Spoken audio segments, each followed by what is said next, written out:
കൊട്ടാരത്തിൻ്റെ കരിങ്കൽ ഭിത്തിയില്ലെങ്കിലും അതേ മണിയറ പോലെ തോന്നി അബ്ദുള്ള രാജാവിന്. അതേ രൂപത്തിൽ പണിത കട്ടിൽ, അതേ കിടക്ക, അതേ വിരിപ്പ്. കിടക്കൽ വിതപ്പെട്ട പൂവുകൾ കൂടി മാറ്റമില്ല. എന്തൊരു സാമ്യം! ആരാണ് ഇത്രയും കലാപരമായി ഈ കടപ്പറ ഒരുക്കിയത്? ബുദ്ധിമതിയായ ഒരു പെൺകുട്ടികൾക്കല്ലാതെ ഇത്ര കലാപരമായി ഒരു ബെഡ്റൂം തയ്യാറാക്കുവാൻ കഴിയില്ല. ഇങ്ങനെ പലവിധ ചിന്തകളുമായി അദ്ദേഹം മൃദുലമായ കട്ടിലിൽ കയറിയിരുന്നു.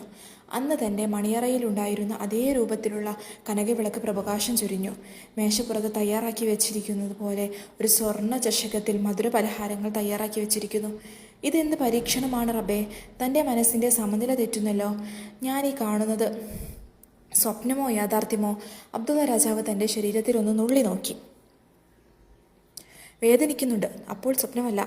അന്ന് ആസുറയാണ് ആ പാനീയം തൻ്റെ നേരെ നീട്ടിയത്. പക്ഷേ ഇന്ന് ആരുമില്ല. മേശപ്പുറത്ത് മൂടി വെച്ചിരിക്കുകയാണ്.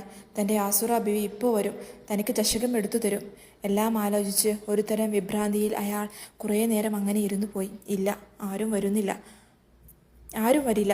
അവസാനം അബ്ദുള്ള രാജാവ് തന്നെ ആ ചഷകമെടുത്ത് വായോടടുപ്പിച്ചു. അല്പാൽപമായി കുടിച്ചു. എന്തൊരത്ഭുതം! അതേ രുചി. തൻ്റെ പ്രിയപ്പെട്ടവൾ ആദ്യ രാത്രിയിൽ തനിക്ക് നേരെ നീട്ടിയ പായസത്തിൻ്റെ അതേ മധുരം, അതേ സ്വാദ്. ഇതെങ്ങനെ സംഭവിച്ചു? അയാളുടെ കണ്ണുകളിൽ നിന്നും കണ്ണീർ ഉതിർന്നു വീണു. ആ മുഖം വിവർണമായി. അങ്ങേക്ക് എന്തു പറ്റി? അവിചാരിതമായൊരു ഭാവമാറ്റം പരിചാരകയിൽ ഒരാൾ ചോദിച്ചു. അതിന് മറുപടി എന്നോണം രാജാവ് പറഞ്ഞു, ഞാനീ കുടിച്ച മധുരപാനീയം എൻ്റെ പ്രാണപ്രേയസി ആസുറ എനിക്ക് ആദ്യ രാത്രിയിൽ സമ്മാനിച്ച അതേ പാനീയം തന്നെ. മറ്റൊരാൾക്കും ഈ രുചിയിൽ അതുണ്ടാക്കാൻ സാധിക്കുകയില്ല. ഇതെങ്ങനെ സംഭവിച്ചു?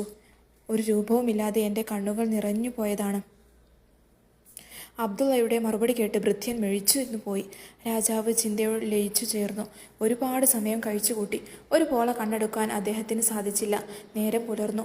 ദിനചര്യകൾക്കു ശേഷം അംഗസ്നാനം വരുത്തി അദ്ദേഹം സുബഹി നിസ്കരിച്ചു. നിസ്കാരപ്പായയിലിരുന്ന് സർവശക്തനെ സ്തുതിച്ചു. സെക്കൻഡുകൾ പിന്നെയും കഴിഞ്ഞു. എവിടെ നിന്നോ മധുരമായ സ്വരനാദം, ഖുർആൻ പാരായണം അദ്ദേഹത്തിൻ്റെ കർണപുടങ്ങളിൽ അലയടിച്ചു. രാജാവ് ഞെട്ടിത്തരിച്ചുപോയി. ആസുറയുടെ അതേ സ്വരം. തൻ്റെ കൂടെയായിരുന്നപ്പോൾ എത്ര വൈകി കിടന്നാലും സുബഹിക്ക് മുമ്പ് തന്നെ ബീവി എഴുന്നേൽക്കുമായിരുന്നു. എന്നിട്ട് മനോഹരമായ ശൈലിയിൽ ഖുർആൻ പാരായണം ചെയ്യും. ആസുറാൻ്റെ ഖുർആൻ പാരായണം കേട്ട് താൻ എല്ലാം മറന്ന് എത്ര സമയമാണ് ഇരുന്നിട്ടുള്ളത്. ഇപ്പോൾ ഞാനീ കേൾക്കുന്ന ശബ്ദം ആസുറായോട് തന്നെയല്ലേ? അല്ല, അവൾ മരിച്ചുപോയി.